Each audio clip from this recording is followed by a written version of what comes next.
porque fui débil.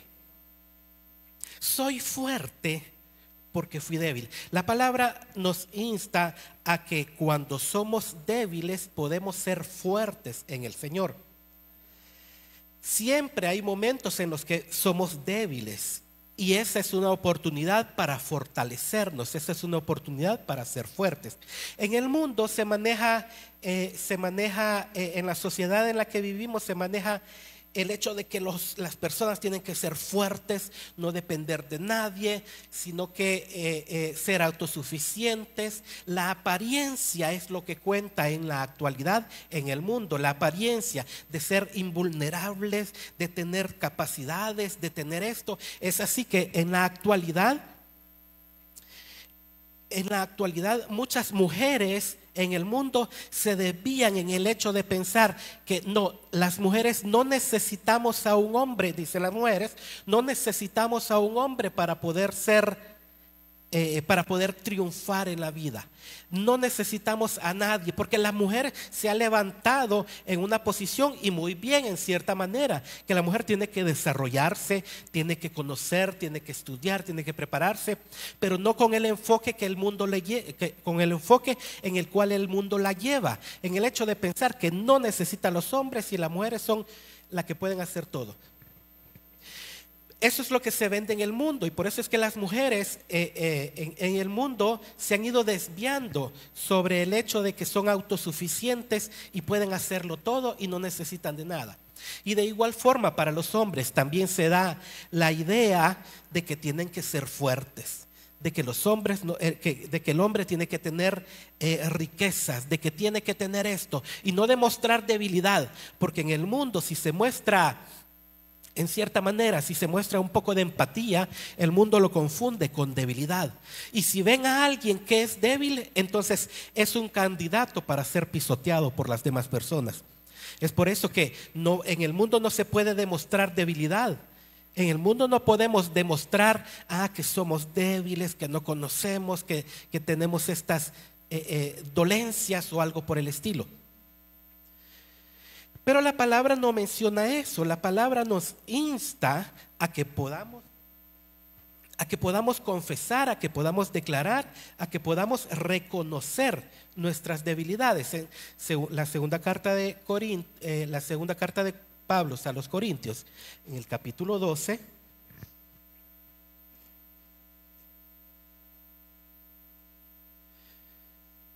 segunda carta de Pablo a los Corintios, capítulo 12,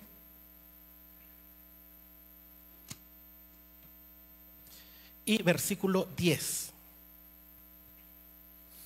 Dice: por lo cual, por amor a Cristo, me gozo en las debilidades, en afrentas, en necesidades, en persecuciones, en angustias, porque cuando soy débil, entonces soy fuerte. Desde el versículo 1 Pablo empieza a hablar de grandezas. Pablo empieza a hablar y dice que conozco a alguien que ha visitado el tercer cielo, que conoce el paraíso, y habla de grandezas, de grandes cosas espirituales. Pero Pablo luego reconoce que ha pasado por ciertas etapas de debilidad. Reconoce que ha pasado por persecución, reconoce que ha pasado por muchas cosas, pero Pablo, con la sabiduría que el Señor le ha dado, que el Señor le había dado, él reconoce y dice al final: porque cuando soy débil, entonces soy fuerte. Mire, en los grupos, no sé si usted se ha dado cuenta o si ha visto, yo en las películas he visto que en los grupos de alcohólicos anónimos, cuando una persona está en vicios, en alcohol, en drogadicción, las personas siempre dicen: no, yo no tengo un problema. Yo, dicen las personas alcohólicas, no tengo un problema. Yo, si quiero dejar la bebida, la dejo. No tengo un problema. Y eso es por lo cual nunca logran salir de esa drogadicción. No reconocen que están en esclavitud. En drogadicción o alcoholismo siempre dicen: no, yo no tengo un problema. No, si yo quiero dejo las drogas. Si yo quiero dejar el alcohol, nunca se reconoce. Pero cuando una persona llega al grupo de alcohólicos anónimos, el primer paso que tienen que hacer es reconocer que son alcohólicos. Alguna persona puede estar llegando al grupo de alcohólicos anónimos y puede frecuentar y llegar una y otra vez, pero hasta que esa persona llega y se para al frente y dice: yo soy Juan Pérez y soy alcohólico, entonces todo el mundo se alegra y le aplaude. ¿Por qué? Porque cuando reconoce que tiene un problema, ese es el primer paso para ser restaurado. Entonces, cuando nosotros reconocemos: yo soy débil. Mire, cuando alguien se acerca y le dice: mire, yo soy débil, tengo un problema, deberíamos de alegrarnos, no por el problema que tiene, sino que porque ya lo está reconociendo, y es el primer paso para ser restaurado. Porque cuando decimos: no, yo tengo problemas con mi familia, pero yo ya sé qué es lo que voy a hacer, yo sé cómo arreglarlo, yo sé cómo solucionarlo. No, yo tengo problemas financieros, tengo problemas con las finanzas, pero yo sé cómo lo voy a arreglar, yo sé. Si usted sabe, entonces no da la oportunidad para que el Señor empiece a actuar. Porque el Señor se queda de brazos cruzados y le dice: ya sabes cómo arreglarlas, entonces arreglalas tú solito. Ya sabes cómo arreglar tus problemas familiares, le dice el Señor, arréglalos. Pero cuando empezamos a reconocer nuestras debilidades, es cuando estamos poniéndonos en la línea para ser restaurados. Cuando empezamos a reconocer nuestras debilidades, es porque estamos empezando a ser fuertes. Estaba buscando yo algunos ejemplos, algunas historias de personas, no de la Biblia, sino que de personas normales, de personas naturales que pasaron por ciertas dificultades y llegaron a ser fuertes. Y es así que encontré la historia de Aaron Rabston. Esta era una persona que le gustaba escalar, y en una ocasión él se fue a los cañones en Utah. Él se fue él solo, no le dijo a nadie hacia dónde iba, él solamente agarró camino, se fue. Pero cuando andaba escalando, se deslizó, se cayó, y cayó una piedra sobre su brazo izquierdo. Y él, en un acantilado, quedó aprisionado con su brazo izquierdo y quedó casi que colgado ahí, detenido únicamente con su brazo izquierdo. En su brazo izquierdo le había caído una enorme peña que no lo dejaba salir. Había quedado completamente presionado su brazo. Y de esto hay una película también, como era una historia de superación. Entonces también se hizo una película. No sé el nombre de la película. Pero ¿qué es lo que sucedió con esta persona? Permaneció durante 5 días en ese cañón en Utah, él solo.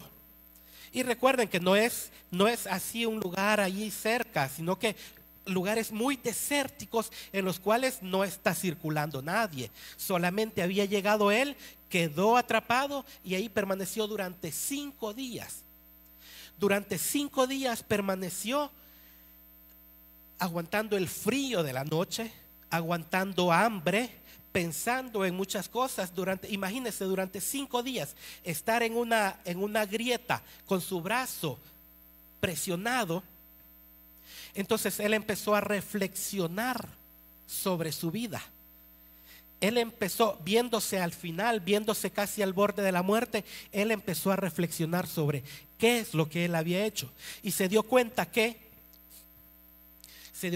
él estaba solo, vivía solo, no tenía nadie, no tenía cercanía con su familia, no tenía absolutamente a nadie. Es así que él pensó: nadie se va a preocupar porque no me ha visto durante 5 días. Nadie me va a estar buscando. Nadie se va a sorprender de no haberme visto durante mucho tiempo, porque no le dijo a nadie que iba a ir, y ni tenía a alguien con quien poder compartir. Él se dio cuenta que estaba solo y desamparado y no tenía a nadie. Entonces, ¿cuál fue el acto que él hizo para poder superar, para poder salir de eso? Mire, ¿Qué es lo que a él se le ocurrió? Cortarse el brazo. ¿Se imagina usted estar viendo que la única salida es amputarse el brazo? La palabra dice, mire, es mejor cortarse un brazo y entrar manco al reino de los cielos que irse con los dos brazos al infierno. Es mejor entrar con un ojo al reino de los cielos que con los dos ojos irse al infierno. Entonces es mejor mutilarse, es mejor cortarse los miembros si estos son ocasión de caer. Pero él entendió, él pensó, la única forma que yo tengo de salir es cortarme el brazo. Y es así que empezó con una navaja que de hecho no tenía mucho filo. Con una navaja entonces él empezó a cortarse la carne. Se imagina el dolor probablemente que sentía al empezar a cortarse el brazo, a cortarse la carne, a cortarse los músculos, las venas, los tendones, hasta llegar al hueso para poder separarlo. Él decidió cortarse el brazo para poder sobrevivir, porque él pensó, si me quedo con los dos brazos aquí me voy a morir. Es mejor que me corte un brazo y seguir viviendo. Entonces terminó de cortarse el brazo, terminó de cortarse completamente el brazo para poder liberarse, y así es que logró salir de esa gruta en la que se encontraba, logró salir y logró escapar hasta que encontró a otras personas que le pudieron ayudar, porque imagínense, también se iba desangrando en el camino y probablemente podía morir. También probablemente pensó, me corto el brazo y voy a morir más adelante porque voy a morir desangrado. Pero decidió cortarse el brazo, decidió salir hasta que encontró a algunas personas que lo lograron llevar a un lugar para poder darle asistencia médica. Al final de esto, él publicó un libro titulado Entre la espada y la pared. Y muy bien adecuado porque estaba entre la roca y la navaja. Publicó su libro Entre la espada y la pared. Cuando estaba entre la espada y la pared, decidió, o muero con mis dos extremidades o salgo con una. Luego encontré otra historia, siempre de personas que lograron salir adelante, porque también estaba buscando acerca de qué es la valentía. Y la valentía es la capacidad de actuar con coraje. Aarón actuó con coraje, actuó con valentía. Valentía es la capacidad de actuar con coraje y determinación ante el peligro, ante el riesgo o la adversidad, superando los miedos y las dudas. Mientras que buscaba que era cobardía. Porque lo opuesto de la valentía es la cobardía. Pero cobardía no encontramos un significado específico en los diccionarios. De cobardía lo único que se menciona es que es la ausencia de la valentía. Entonces no hay un gran concepto de cobardía, sino que la cobardía es la ausencia de la valentía. Entonces la cobardía es la ausencia de actuar con coraje y determinación ante el peligro. También podemos decir que la valentía no necesariamente es el miedo, sino que es la capacidad de actuar y de pensar ante el miedo. Esa es la valentía. ¿Cómo voy a actuar cuando tengo miedo? Porque todos podemos tener miedo, pero el coraje o la valentía es cómo voy a actuar ante ese miedo. Por ejemplo, mire, usted puede ir pasando en un lugar, en una calle, y se encuentra unos 4 chuchos por ahí y le empiezan a gruñir y usted tiene que pasar para el otro lado. ¿Qué es lo que va a hacer usted?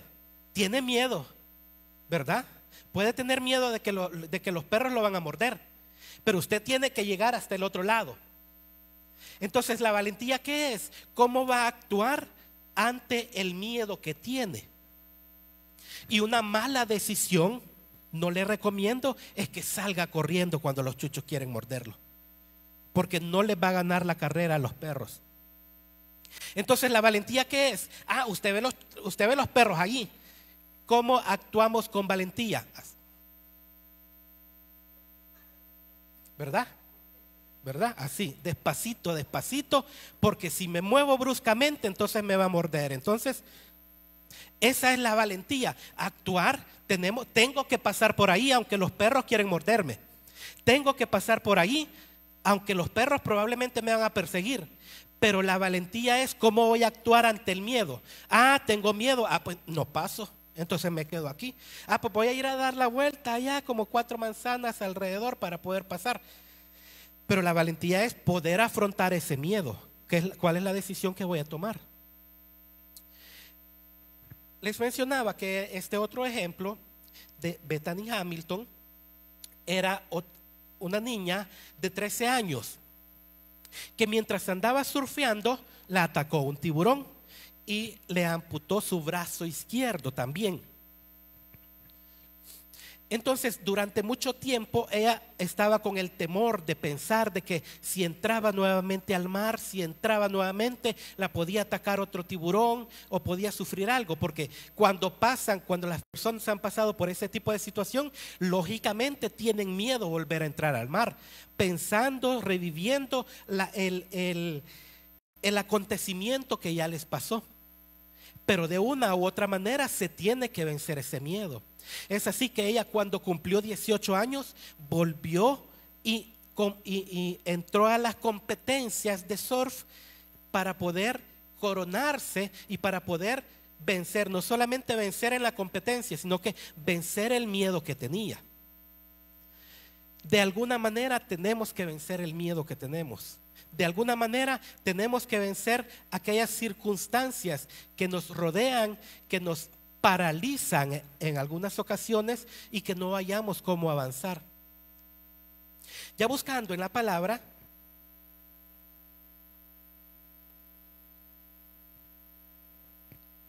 lo que más sobresale sobre acciones de valentía, lo primero, mire, busqué en mis notas, busqué en mi cabeza, busqué en la red, busqué en cualquier lugar, y siempre lo primero que me aparecía acerca de ejemplos de valentía son los valientes de David.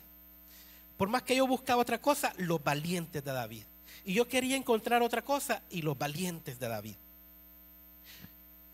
¿Por qué? Porque ellos sobresalen por las acciones que realizaron. No fue una, no fue 2 veces, sino que fueron muchas veces en las que realizaron acciones de mucho valor. No solamente una pequeña acción, sino que enfrentarse a ejércitos. Se mencionan en algunos comentarios bíblicos, hablan acerca de que eran 54 los valientes de David. En otros, en la palabra se encuentra específicamente que dice que eran 37 los valientes de David, pero normalmente se menciona 30. A pesar de que la Biblia dice que eran 37, siempre se menciona los 30 de David, pero dentro de estos 30 sobresalen 3. Estos 3 que sobresalen son José Basabet, Eleazar, hijo de Dodo, y Suma, hijo de Age. Esto lo encontramos en 1 de Crónicas, capítulo 11, versículo 10. Vamos a 1 de Crónicas.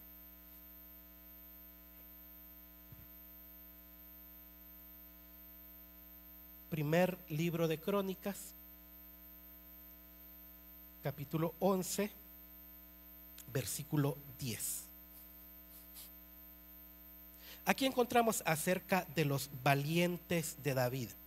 Estos son los principales de los varones, de los valientes que David tuvo, y los que ayudaron a su reino con todo Israel para hacerle rey sobre Israel conforme a la palabra de Jehová. Estos hombres no le convirtieron en rey a David, sino que estos hombres lograron que se cumpliera la palabra que Dios había dado. Dios ya lo había ungido por rey, pero estos hombres fueron los que ayudaron para que él llegara al reino. Y este es el número de los valientes que David tuvo. Jasobeam, hijo de Acmoni, caudillo de los 30, el cual blandió su lanza una vez contra 300, a los cuales mató. Mire, él solo, porque eso es lo que dice la palabra, él solo se enfrentó a 300 hombres y los mató. Versículo 12. Tras de este estaba Eliezer, hijo de Dodo, ahoita, el cual era de los 3 valientes. Este estuvo con David en Pasdamim, estando ahí juntos en batalla a los filisteos. Y había allí una parcela de tierra llena de cebada. Y huyendo el pueblo delante de los filisteos, se pusieron ellos en medio de la parcela y la defendieron y vencieron a los filisteos porque Jehová los favoreció con una gran victoria. Otro de los hombres que se puso con David en medio de la parcela. Venían todos los filisteos y todo el pueblo iba huyendo, pero siendo uno de los 3, porque aquí se habla que Eliezer era uno de los 3 principales, era uno de los 3 valientes de David, se puso en medio de la parcela y enfrentó a los filisteos. ¿Cuántos filisteos eran? Mire, probablemente era un ejército, porque dice que todo el pueblo iba huyendo, todo el pueblo iba corriendo, porque venían los filisteos, y ellos se pararon en medio de la parcela, se enfrentaron a los filisteos y los vencieron. Luego encontramos una historia en el versículo 17, que David deseó entonces y dijo: ¿quién me diera a beber de las aguas del pozo del pozo de Belén que está a la puerta? Y aquellos 3 rompieron por el campamento de los filisteos y sacaron agua del pozo de Belén que está a la puerta. Y la tomaron y la trajeron a David, mas él no quiso beber, sino que la derramó para Jehová y dijo: guárdame, mi Dios, de hacer esto. ¿Había yo de beber la sangre de la vida de estos varones que con peligro en sus vidas la han traído? Y no la quiso beber. Entonces no la quiso beber, hasta ahí. ¿Qué es lo que sucedió? Él solamente pensó, él solamente dijo: se me antoja beber agua del pozo de Belén. Entonces aquellos valientes estaban dispuestos, escucharon la voz de su rey. Escucharon la voz de su rey y dijeron: el rey quiere agua, vamos a ir. Imagínense, se fueron los 3 a enfrentar un ejército, a meterse donde estaba el ejército, en medio del ejército enemigo, solamente para ir a sacar agua del pozo, porque el rey quería agua. Y se la llevaron. No tuvieron miedo de las circunstancias, no tuvieron miedo del ejército, sino que su propósito era complacer al rey. Mire, la comparación que deberíamos de hacer es que no debemos de tener miedo del mundo, sino poder cumplir el propósito del rey, sino cumplir el propósito de lo que el rey quiere. ¿Y qué es lo que el rey quiere? El rey quiere que ningún hombre perezca, sino que todos vengan al conocimiento de la palabra. Entonces, ¿qué deberíamos de estar haciendo en función de ello? No vamos a ir a enfrentar a un ejército enemigo para ir a traer agua, pero sí tenemos que ir a enfrentarnos al mundo para poder rescatar a las personas de las garras del enemigo.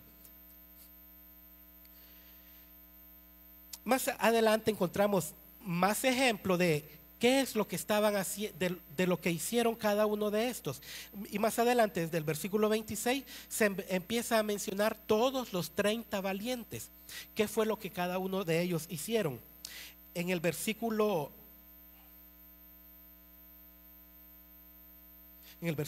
20 se menciona otro de los valientes. Solo era de los valientes, no era de los 3 principales. En el versículo 20 dice: y Abisaí, hermano de Joab, era jefe de los 30, el cual blandió su lanza contra 300 y los mató, y ganó renombre con los 3.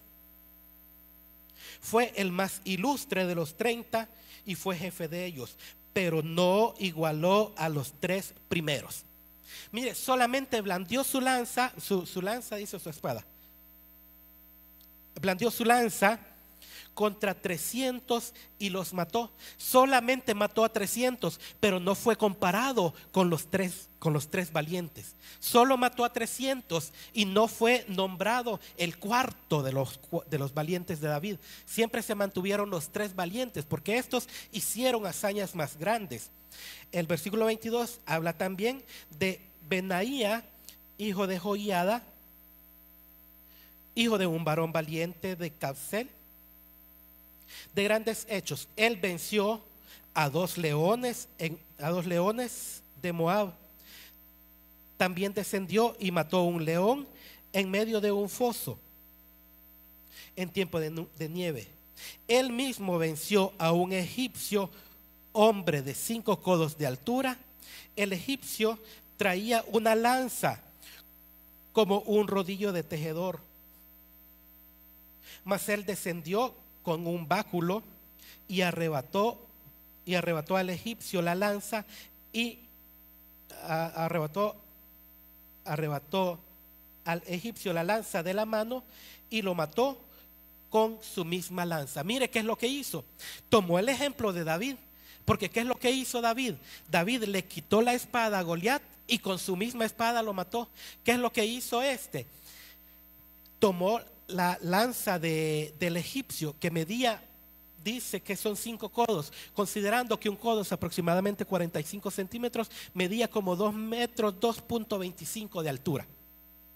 Entonces sí era alguien grande. Y llevaba su lanza. Dice que la lanza se veía tan pequeña como un rodillo de tejedor, porque era tan grande que la lanza que llevaba se veía pequeña en sus manos.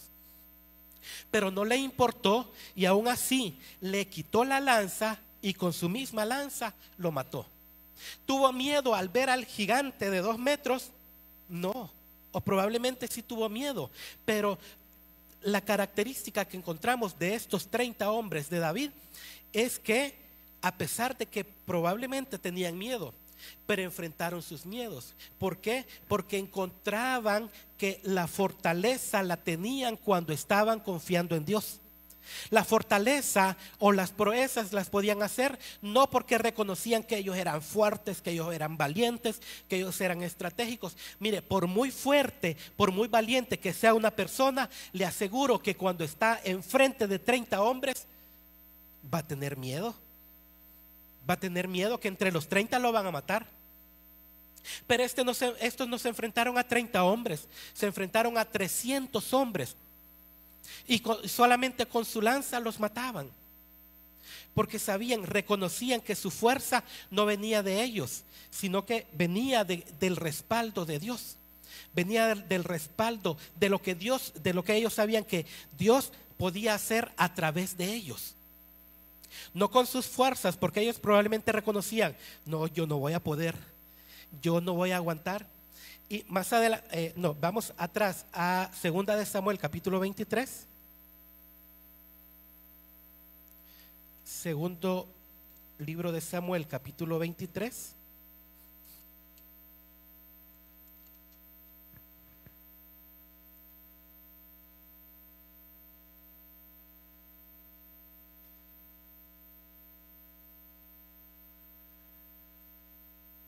Segundo libro de Samuel capítulo 23 dice: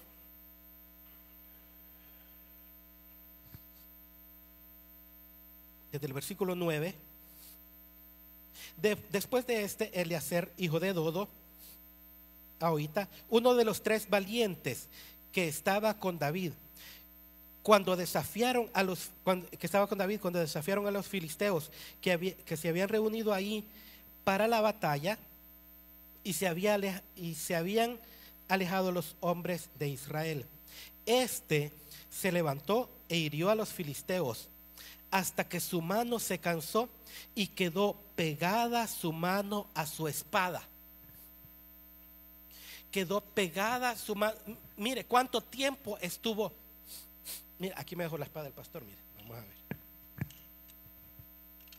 estuvo luchando durante tanto tiempo.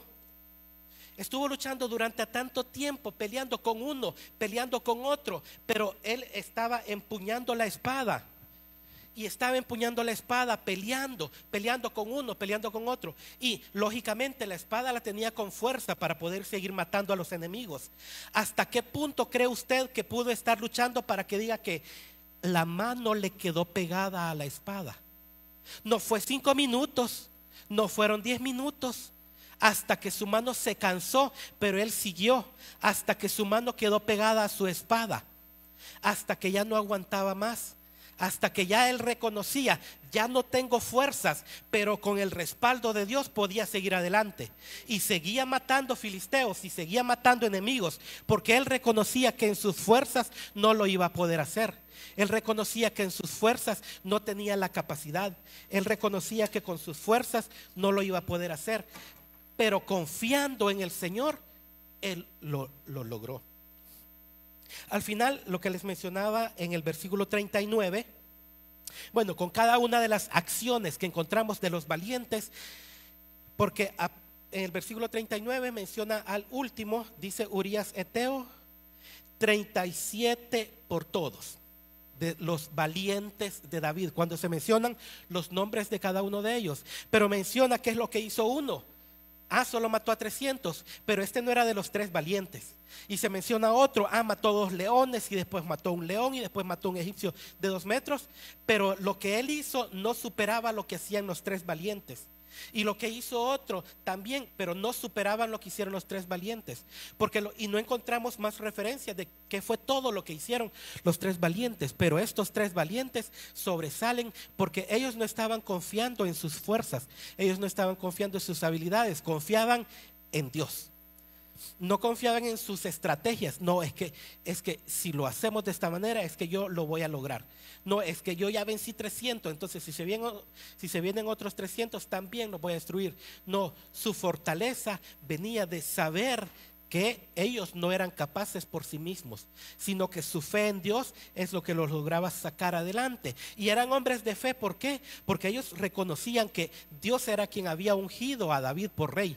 Entonces ellos se esmeraron por poder cumplir esa palabra. Se esmeraron porque esa palabra se cumpliera, porque Dios ya había dicho, ya había sido ungido David por rey. Y no cesaron hasta que David llegó y se sentó en el trono como rey, y aún así ellos siempre estuvieron. Mire, diferente a que cuando David ya era rey, vinieron y se pararon con él para poder ayudarle como ya estaba en el reino. No, ellos estaban con David desde que David no era rey, desde que David andaba huyendo, desde que David andaba en persecución, desde que David estaba en peligro. Ellos estaban con David. Ellos estaban siempre con David y fueron sus valientes.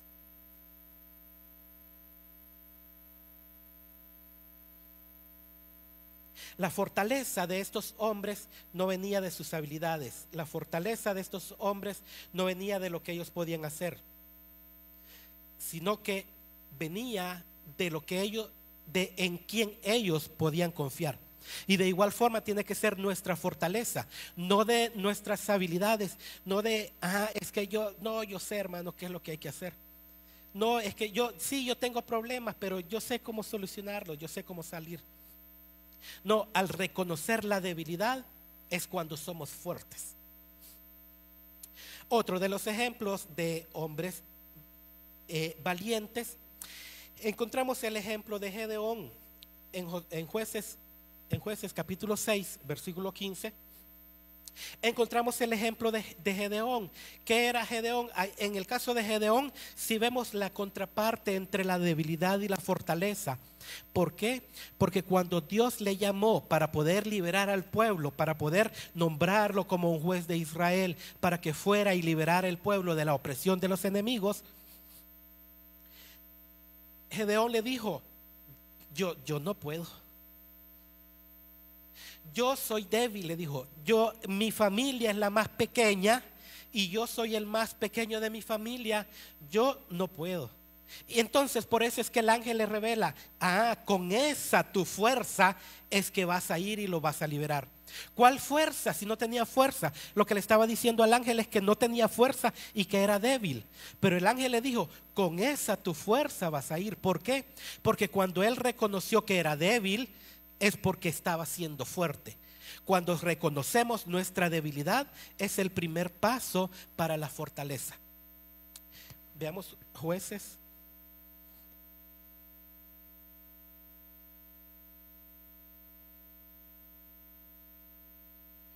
Jueces capítulo 6. Encontramos a Gedeón.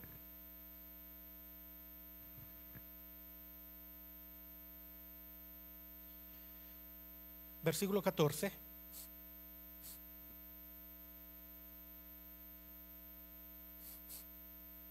Y mirándole, Jehová le dijo, ve con esta tu fuerza y salvarás a Israel de la mano de los madianitas. ¿No te envío yo? Entonces le respondió, Señor mío, ¿con qué salvaré yo a Israel? He aquí que mi familia es pobre en Manasés, y yo el menor de la casa de mi padre. Jehová le dijo, ciertamente yo estaré contigo y derrotarás a los madianitas como a un solo hombre. Entonces él tenía que ir con esa fuerza que ya el Señor le estaba recalcando, y le dijo, vas a ir y yo voy a estar contigo y vas a librar a todo el pueblo. Ya había dado el primer paso Gedeón al reconocer su debilidad. Ya había dado el primer paso reconociendo que él no podía. Es así que más adelante en el versículo 36,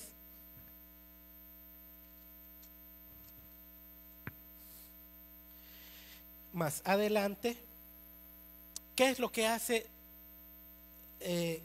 Gedeón para poder confirmar la palabra que él estaba dando?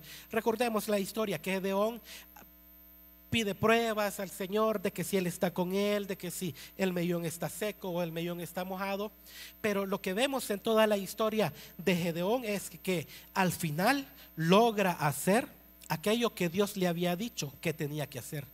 Él se levantó como un juez, se levantó como un hombre fuerte para poder librar al pueblo de la esclavitud en la que se encontraban. ¿Por qué?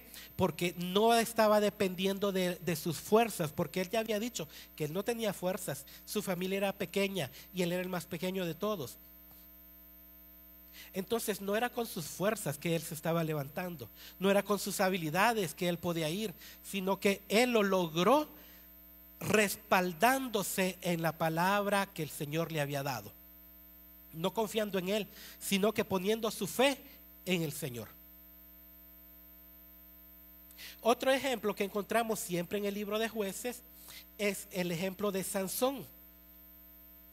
Otro hombre que aparentemente nosotros siempre cuando vemos la historia pensamos en Sansón como en un hombre fuerte, como en un hombre corpulento, como en un hombre con muchos músculos. Sin embargo, eso no es lo que aclara la palabra. La palabra solo dice que cuando el Espíritu venía sobre él, él tenía una fuerza sobrenatural.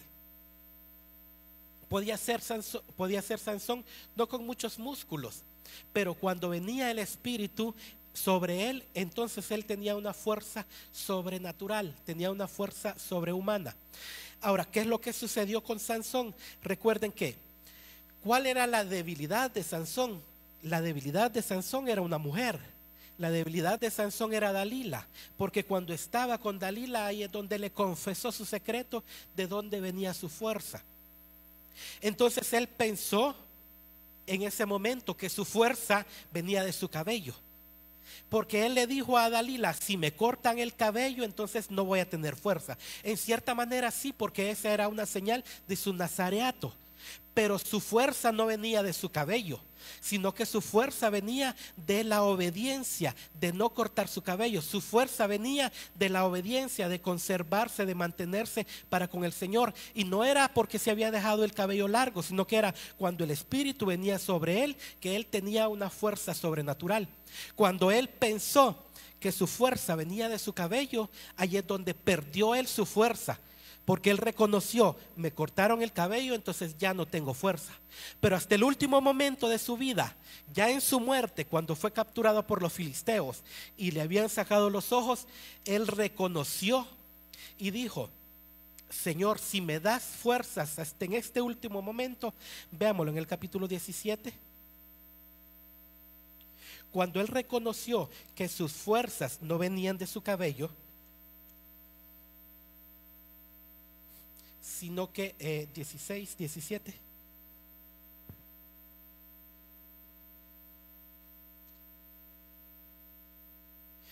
Versículo 30. Capítulo 10, Jueces capítulo 16, versículo 30.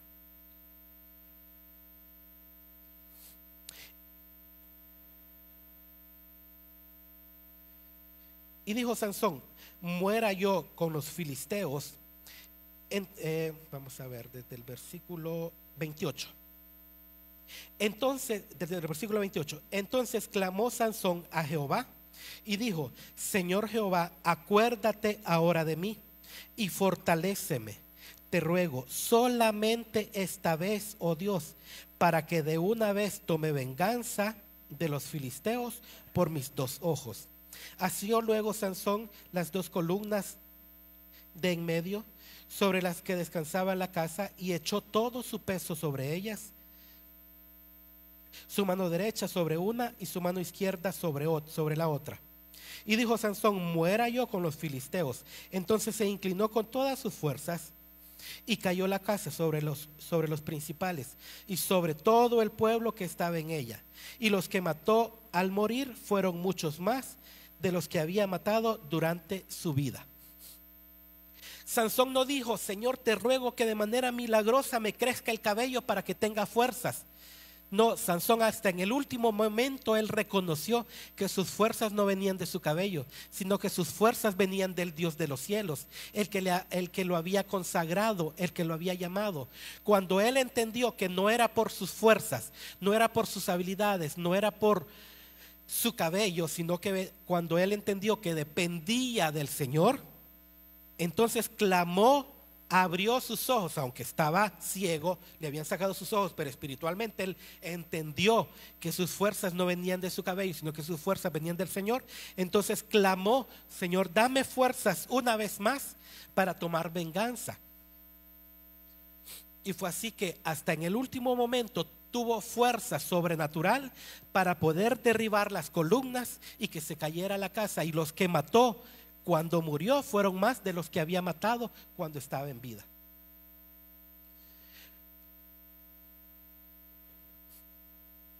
Otro ejemplo que encontramos acerca de hombres que reconocieron su debilidad y por causa de su debilidad fueron fuertes. Ya en el Nuevo Testamento encontramos el caso de Pedro.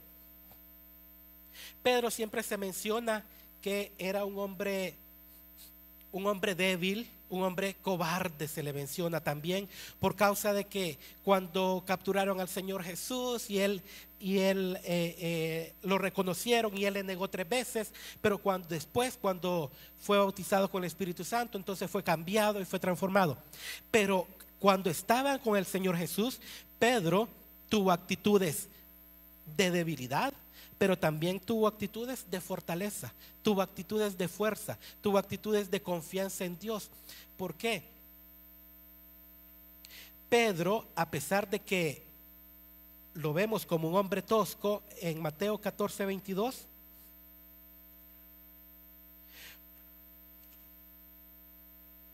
Mateo capítulo 14, versículo 22.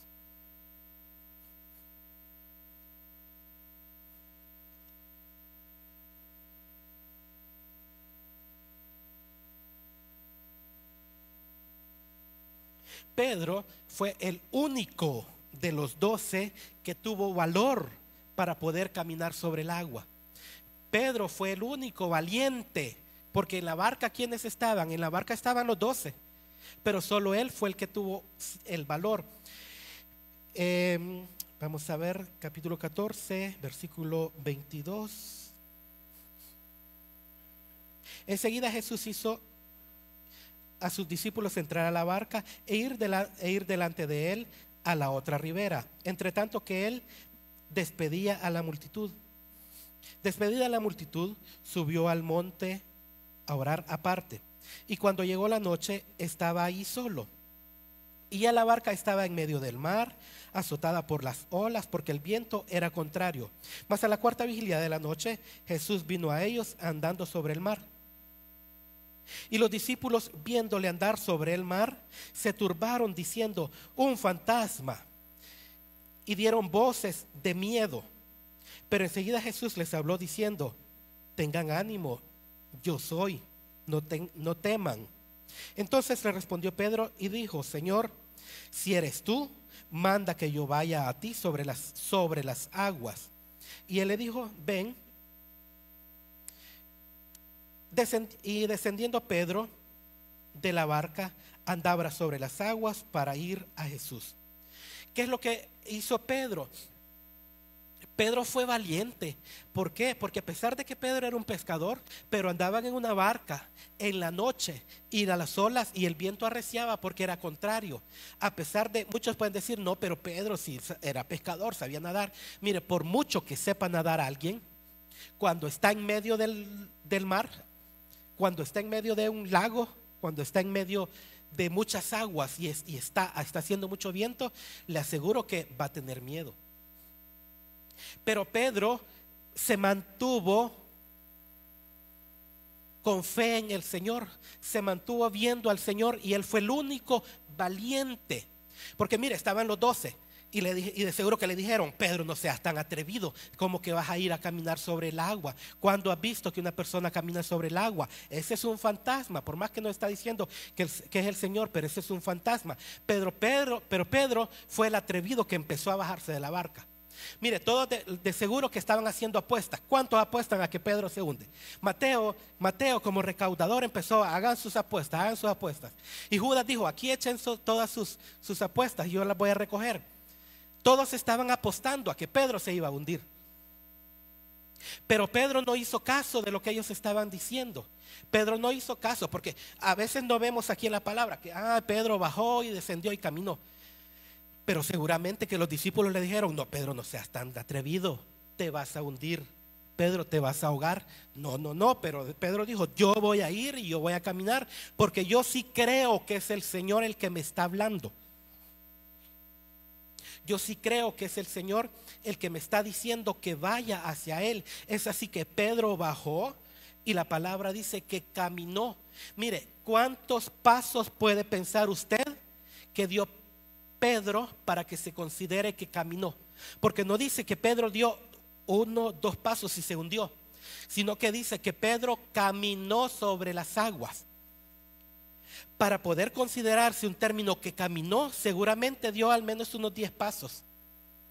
Porque no solo se metió la puntita y se hundió, no solo dio un par de pasos y se hundió. Dice la palabra que Pedro, versículo 29, y le dijo: ven. Y descendió Pedro de la barca y andaba sobre las aguas para ir a Jesús. Anduvo allí en las aguas. Seguramente dio muchos pasos Pedro. Seguramente dio al menos unos 5, 6, 10 pasos mientras él pudo caminar. ¿Por qué? Porque él no estaba confiando en que él tenía la capacidad de caminar en el agua. Él reconocía: no, yo no lo puedo hacer, pero mientras me mantengo confiando y viendo al Señor, sí lo voy a poder hacer. Porque cuando soy débil es que soy fuerte. Hasta que Pedro ya reconoció y ya escuchó lo que los demás decían y se dio cuenta del viento y se dio cuenta de que era de noche, hasta ese momento es que Pedro lo invadió el miedo. Dejó de ser valiente y lo invadió el miedo. Y hasta que lo invadió el miedo es que se hundió. No porque era valiente pensando que lo podía hacer, sino que era valiente porque estaba mirando al Señor. Podemos estar en muchas situaciones, podemos estar en medio del océano, llámese en medio del océano, en medio de las dificultades de la vida, en medio de las adversidades. Pero es importante, mire, algo que es muy importante cuando nosotros estamos en medio de las dificultades, cuando estamos en medio del océano: reconocer que Dios está con nosotros. Por más que sea, por más oscura que sea la noche, por más difícil que sea la situación, cuando nosotros entendemos Dios está conmigo, es que vamos a salir adelante. Cuando reconocemos, no, yo no lo puedo hacer porque yo soy débil, en ese momento es cuando somos fuertes en el Señor. Mateo capítulo 4.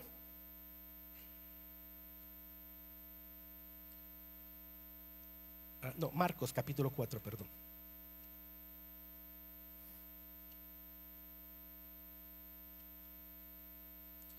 Marcos capítulo 4, versículo 35. Versículo 35.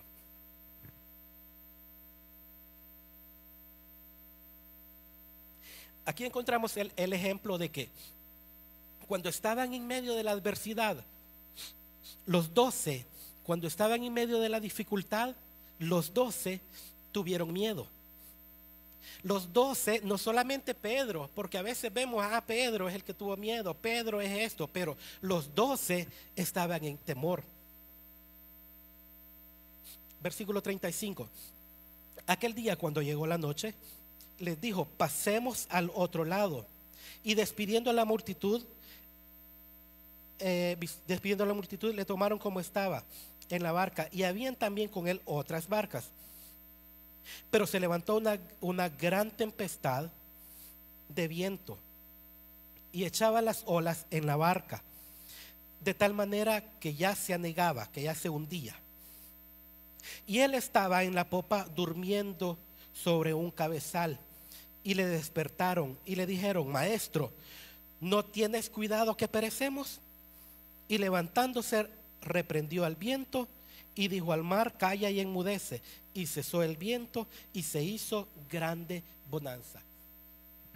Mire, cuando estamos en las dificultades, cuando estamos en medio del mar, en medio de los problemas, y viene un problema, y viene otro problema, y viene otro problema, y casi que nos ahogamos, casi que sentimos que ya no podemos, que nos vamos a morir. Mire, usted me puede decir: no, hermano, pero es que el Señor está conmigo. Mire, el Señor estaba con ellos, pero estaban con miedo y se estaban ahogando. Y el Señor estaba con ellos. ¿Pero por qué? Mire, hay dos cosas importantes que podemos ver aquí. Número uno, que él estaba en la popa. La popa es la parte trasera del barco. Comparémoslo de esta manera: en su vida el Señor está allá al final, allá al fondo. Y número dos, el Señor estaba dormido. Mire, usted me puede decir: el Señor está conmigo, hermano, pero ¿qué tal si el Señor está con usted pero está dormido? No me malinterprete, la palabra dice que no se adormecerá aquel que guarda a Israel. Pero el Señor Jesús estaba en su barca, pero estaba dormido. Mira, hace mucho tiempo, cuando en el trabajo, cuando andábamos en las tiendas haciendo inventarios, normalmente los inventarios siempre se realizan durante la noche. Usted sabe dónde trabajo, entonces no se puede cerrar las tiendas de venta de electrodomésticos durante el día porque están en inventario, porque se pierde de vender. Entonces, cuando el tiempo para hacer inventario en todas las tiendas es en la noche. En la noche. Durante el día se vende y en la noche se hace inventario. Entonces, cuando hacíamos los inventarios, normalmente nos demorábamos unas 2 semanas porque era de hacer inventario en todas las tiendas. Y así armábamos ruta y todos nos íbamos para San Miguel, nos íbamos para Santa Ana, nos íbamos para Metapán. Y como los inventarios había que hacerlos de noche, durante el día trabajábamos en la oficina y en la noche íbamos a hacer un inventario. Y la siguiente noche íbamos a hacer otro inventario.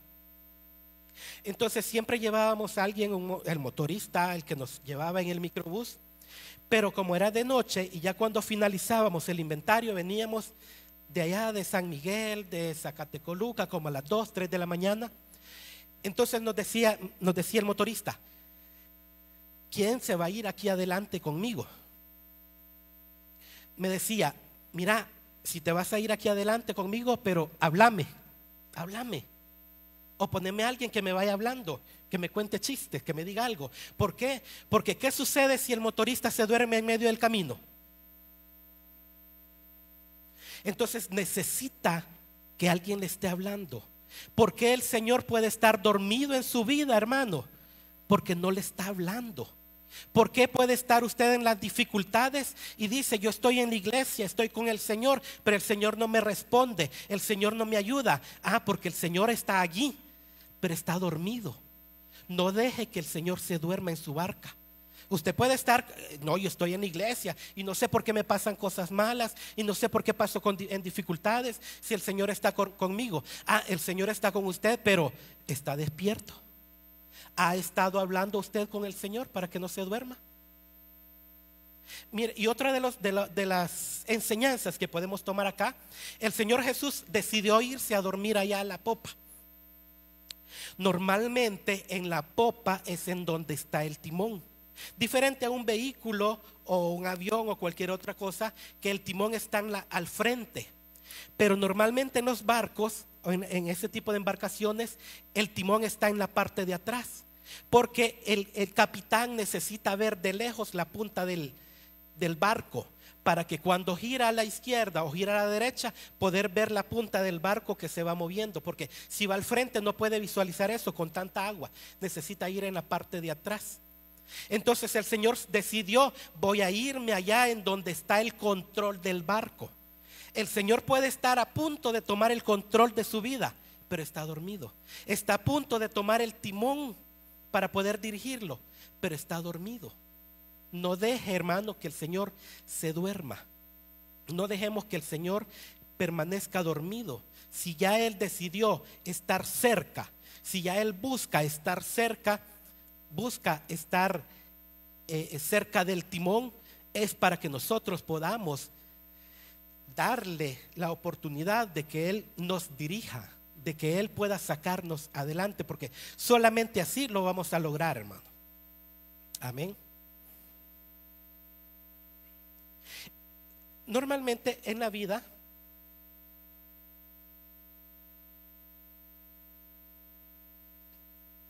en el mundo siempre vamos a estar en diferentes aflicciones, siempre vamos a estar en diferentes conflictos, en diferentes problemas. No, como creyentes no estamos exentos de los problemas. Como creyentes no estamos exentos ante las adversidades, ante los ataques del enemigo. Pero mientras nosotros nos podamos mantener firmes, nos podamos mantener confiando en el Señor, que no es por nuestras fuerzas o habilidades, sino que es cuando nosotros confiamos y ponemos nuestra mirada en el Señor. Le preguntaban al fundador de Dubái, se llama, creo que se llama así, Sheikh Rashid. Le estaban preguntando sobre el futuro de Dubái, sobre qué es lo que él consideraba, cómo iba a seguir la nación.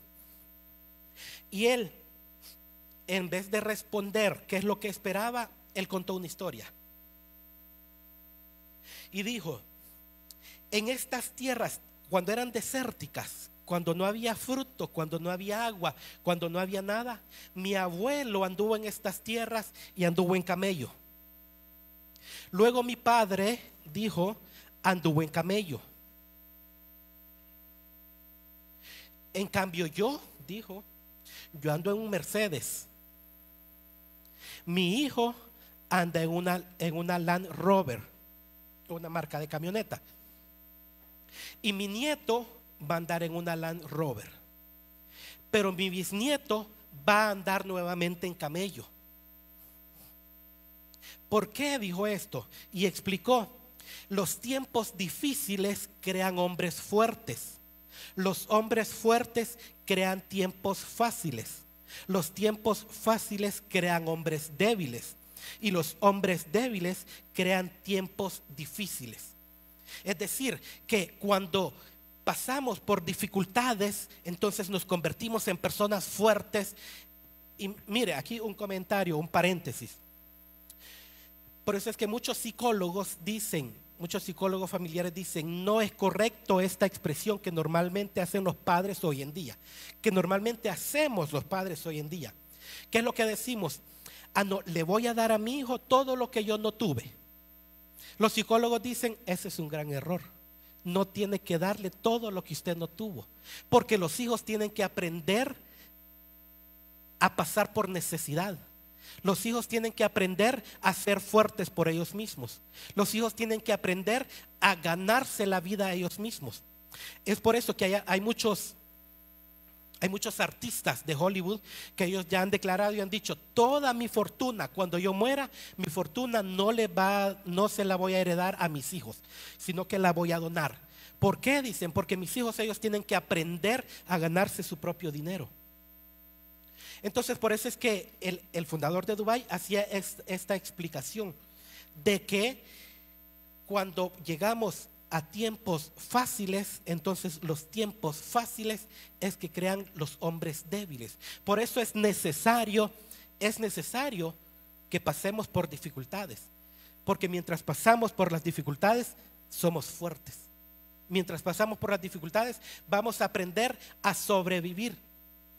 Había un agricultor en una ocasión que le dijo al Señor: Señor, yo quiero tener la habilidad para hacer llover cuando yo quiera. Y el Señor le dijo: está bien, te voy a dar la habilidad de hacer llover cuando tú quieras. Es así que él empezó a cultivar, empezó a sembrar, y cuando él consideraba que sus cultivos necesitaban lluvia, necesitaban agua, entonces él hacía llover. Cuando consideraba que ya tenían suficiente agua, pues hacía que cesara de llover y su plantación se veía muy bonita, se veía muy frondosa, se veía muy verde. Pero el Señor solo le dio la habilidad de hacer llover y que dejara de llover. Pero cuando él estaba viendo que su plantación estaba muy frondosa y estaba muy verde, vino un viento y arrasó con toda su plantación, arrasó con todo. Entonces él, llorando, vino y le dijo al Señor: Señor, si yo les di agua a las plantas cuando necesitaban agua y tuvieron sol cuando necesitaban sol, ¿por qué es que se murieron? Y el Señor le dijo: porque toda planta necesita adversidad para que sus raíces estén firmes. No necesitan solamente agua, necesitan de las adversidades para poder mantener sus raíces firmes.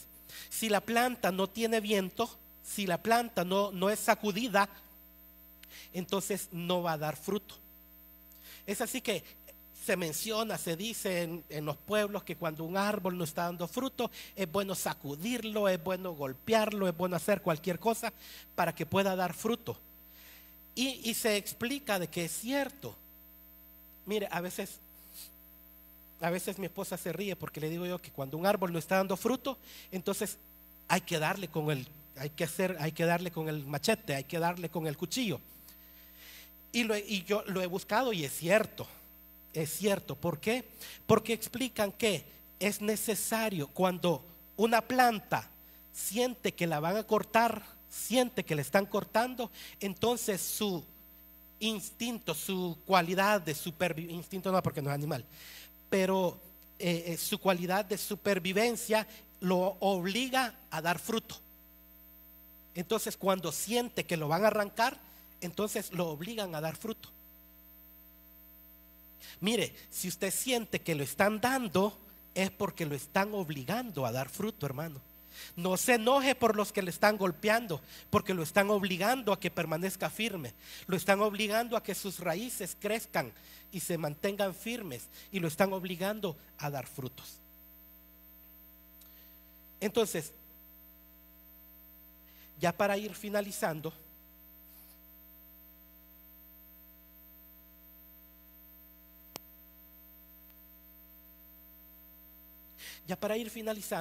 podemos entender que después de tanto conflicto, después de tanta adversidad, siempre mencionamos un versículo, siempre mencionamos Salmo 118, vámonos a Salmo 118, 17. Cuando estamos en alguna enfermedad, cuando estamos en algún problema, siempre nos aferramos a estos versículos.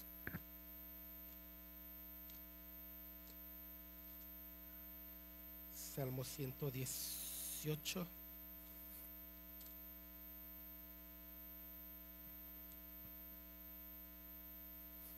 En el versículo 17 es donde siempre nos agarramos, que dice la palabra: y no moriré, sino que viviré y contaré las obras de Jehová.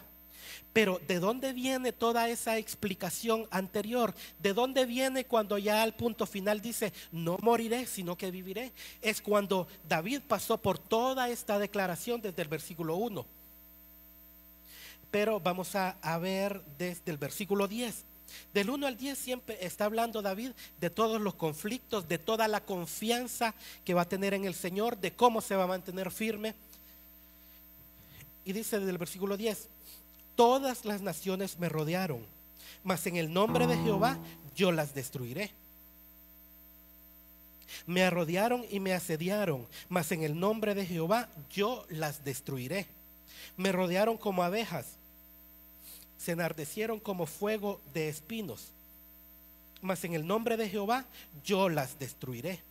Versículo 13: me empujaste con violencia para que cayese, pero me ayudó Jehová. Mi fortaleza y mi cántico es Jehová. Él me ha sido por salvación. Voz de júbilo y de salvación hay en las tiendas de los justos. La diestra de Jehová hace proezas. La diestra de Jehová es sublime. La diestra de Jehová hace maravillas. No moriré, sino que viviré y contaré las obras de Jehová. Mire, recalcando lo que dice en el versículo 13: me empujaste con violencia para que cayese, pero me ayudó Jehová. ¿Cuántas veces usted ha sentido que lo empujan con violencia, que quieren hacerle daño, que quieren hacer mal que quieren hacer algo en su contra? Y probablemente usted dice que sin algún motivo, sin motivo alguno. Pero cuando usted siente que lo empujan con violencia, entonces puede decir que lo ayudó Jehová. Mire, en el trabajo, hace muchos años, había tomado represalias en mi contra la gerente de auditoría interna, y buscaba con vehemencia, y lo decía abiertamente: tengo que lograr que despidan a César Quintanilla. Así decía abiertamente. Vino una de las personas de auditoría, me comentó: simplemente, no sé por qué, pero ese era su propósito en el trabajo. Ese era lo que ella buscaba. Puedo dar gloria a Dios que eso no sucedió. Yo fui cambiado a otro departamento, etcétera. Pero cuando yo ya estaba en otro departamento, me dieron la noticia que a ella la habían despedido. No se había ido, la habían despedido, porque aún siendo ella gerente de auditoría, que los auditores buscan el cumplimiento de las políticas y los procedimientos y que todo se cumpla a cabalidad, ella había estado haciendo algo fraudulento. Fue despedida, fue sacada.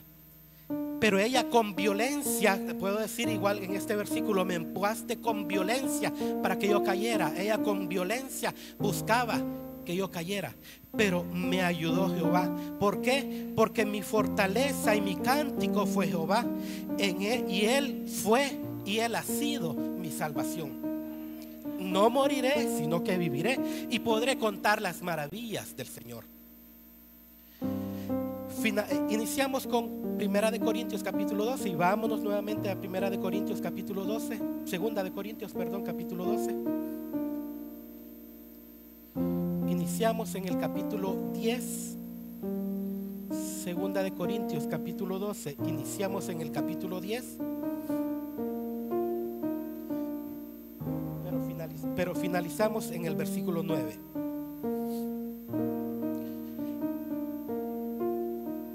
Cuando grandes hombres de fe le dijeron al Señor que querían perecer, que querían morir porque ya no soportaban tanto problema, ya no soportaban tanta persecución, al igual Pablo, cuando se dio cuenta que estaba en tanto conflicto, que había pasado tanta dificultad, en el versículo 9 él dice: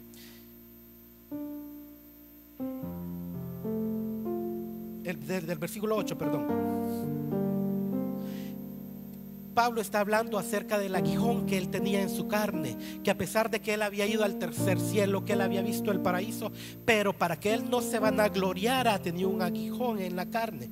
Pero en el versículo 8 dice: respecto a lo cual 3 veces he rogado al Señor que lo quite de mí.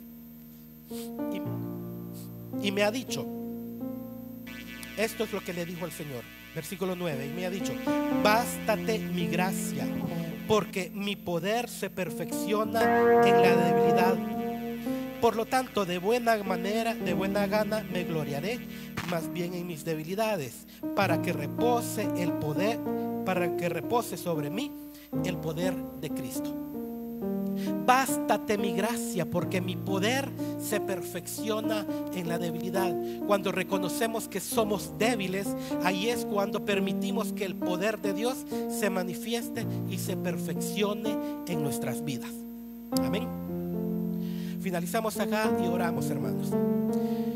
Padre, te damos gracias por tu palabra. Te damos gracias, Señor, por la palabra que tú has enviado, para que sea de edificación, de crecimiento para nuestras vidas. Gracias, Padre, porque eres tú quien envía la palabra a tiempo. Eres tú, Señor, quien nos edifica. Eres tú quien nos levanta. Gracias, Padre, porque tú has sido bueno, porque hasta este momento tú nos has ayudado, nos has sostenido. Gracias, Padre, porque nada nos ha faltado, porque tú nos has bendecido continuamente. Te alabamos, Padre, y te bendecimos en el nombre de Jesús. Por ti todo lo puedo, todo es posible. Fuerza tú me das, nada es imposible. Por ti los ojos se abren, cadenas son rotas y yo viviré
por ti.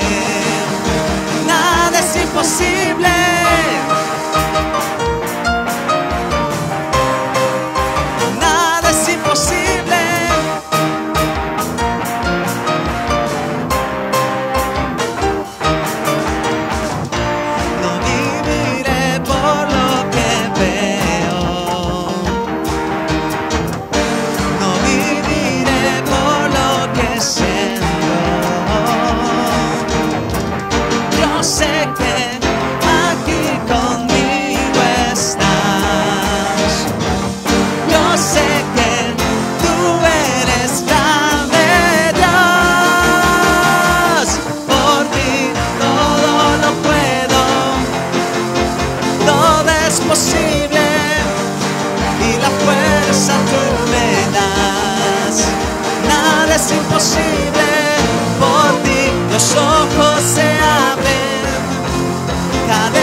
Todo